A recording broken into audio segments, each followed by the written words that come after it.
Dendang, kali ini indangnya didendangkan ya. Satu karyanya dari Muntasir Zubir. Dan satu tembang dendang yang menciptakan Seluk Beluk Pariaman ya. Satu nomor dendang yang berjudul Piaman Laweh. Laweh apa? Ya.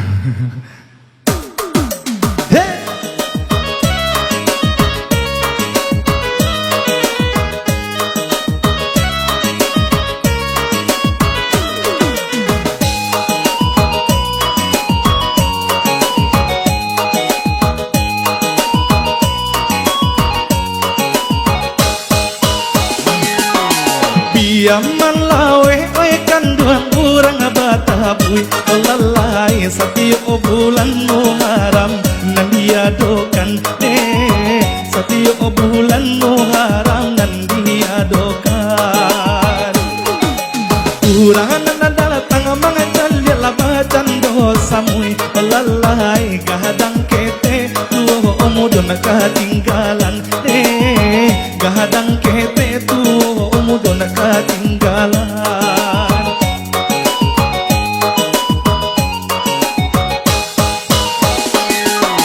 Ada manurun sara mandaki di Minang lalai ba itu bana sagara nan mangatokan ba itu bana sagara nan mangatokan. Asamulonyo agamo Islam bakama lalai Syekh-Burhanuddin dulunyo nan menyebarkan Syekh-Burhanuddin dulunyo nan menyebarkan. Kamu spesial satu nomor Piaman Laweh.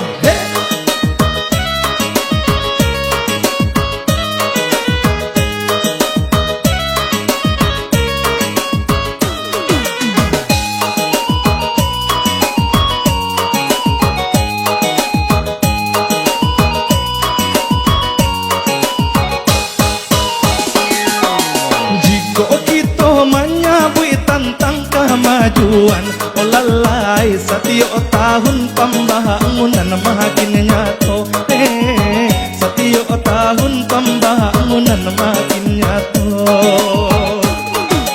batambal banyak oi tak jadi perubahan lalai kini Piaman lah ado wali kotanyo kini Piaman lah ado wali kotanyo.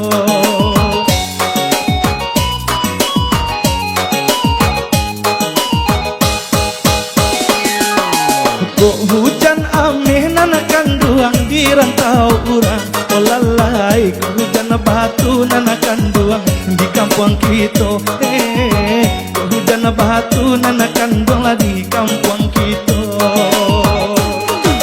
elola sana oi kita tupang manupang lalai ba itu bana pitua urang nantuo ba itu bana pitua urang nantuo.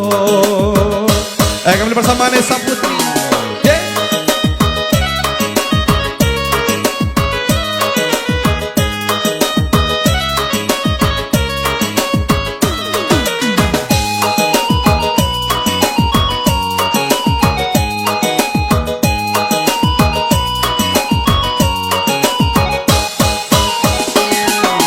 Piaman laweh oi kanduang urang batabui lalai setiap bulan Muharram nan diadokan setiap bulan Muharram nan diadokan urang nan datang lamajan labacan dosa mui lalai lagadang kete tuh omudon katinggalan gadang kete tuh omudon katinggalan.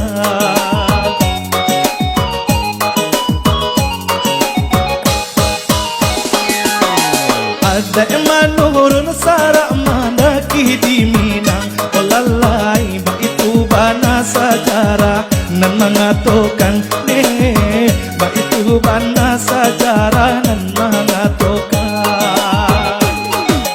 Asamulonyo agamo Islam bakama lalai Syekh-Burhanuddin dulunyo nan menyebarkan Hanu bin dulu nyonan mane berkah.